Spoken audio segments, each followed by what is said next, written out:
Philip Turle joins me on the set to talk a bit more about all of this. Philip, the first big question here, is there any chance that Emmanuel Macron might make some headway with Vladimir Putin where so many others have failed? Well, there's been a communique out of the Kremlin already this morning ahead of these talks, sort of really undermining it somewhat, saying that Russia does not expect any breakthrough during these discussions with Emmanuel Macron later today, saying the situation is far too complex for any kind of agreement to be hammered out between the two world leaders. I think from the point of view of Emmanuel Macron, what he wants to do is to keep the negotiations going. He believes that any negotiations are better than no negotiations because that will avert the threat of a Russian invasion of Ukraine, and that will keep the discussions going either via the phones, which we've seen over the last few weeks, 3 phone calls between Vladimir Putin and Emmanuel Macron. Emmanuel Macron's also spoken to Volodymyr Zelensky, whom he's going to see tomorrow, and he's also been on the phone to President Biden.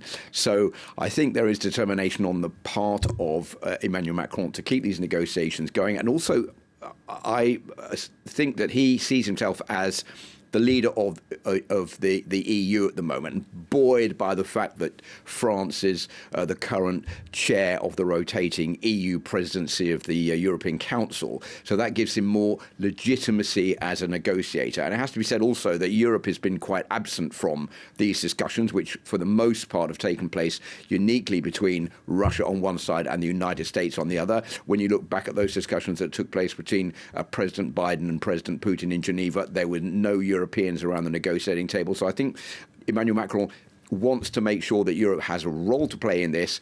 And I think from the point of view of Russia, that they see President Macron as a bona fide negotiator, interlocuteur, as they'd say in French, much more, for example, than the German Chancellor Olaf Scholz, who's going to Washington today, or by the British Prime Minister Boris Johnson, who Vladimir Putin perceives as being a puppet of Washington. So there are these negotiations taking place, which President Putin has agreed to do today.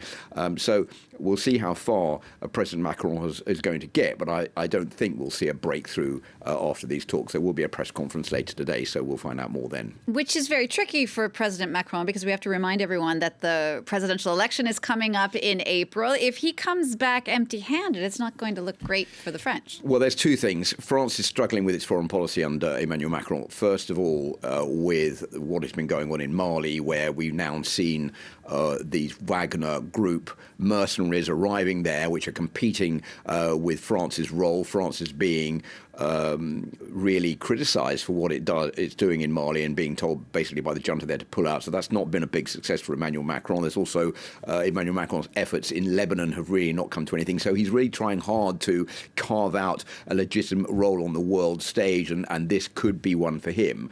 Now, if he pulls off an agreement, obviously that will pay back dividends for him for his re-election bid. If he doesn't pull off an agreement, foreign policy is not a great vote puller in France. It's more on domestic issues that the voters will be looking at Emmanuel Macron, whether he's in boosted buying power, for example, spending power, whether the economy is in good condition, which it is at the moment in France, the pandemic and how France is dealing with that. Those are all issues that are much more important for French voters. But if there is an invasion of Ukraine, for example, French people know that Macron's been to Russia to see Vladimir Putin. He's been trying hard to negotiate a way out of this. If, for example, after all of this, there is a Russian invasion of Ukraine, that will be jumped on by all of Emmanuel Macron's adversaries as them saying, well, look, he has failed in his policy to try to avert conflict in Ukraine. How can you have confidence in a man who can't come up with the goods when it comes to negotiating on the world scene, and he now wants another term in office? Philip, thank you for that. France 24's Philip Turle.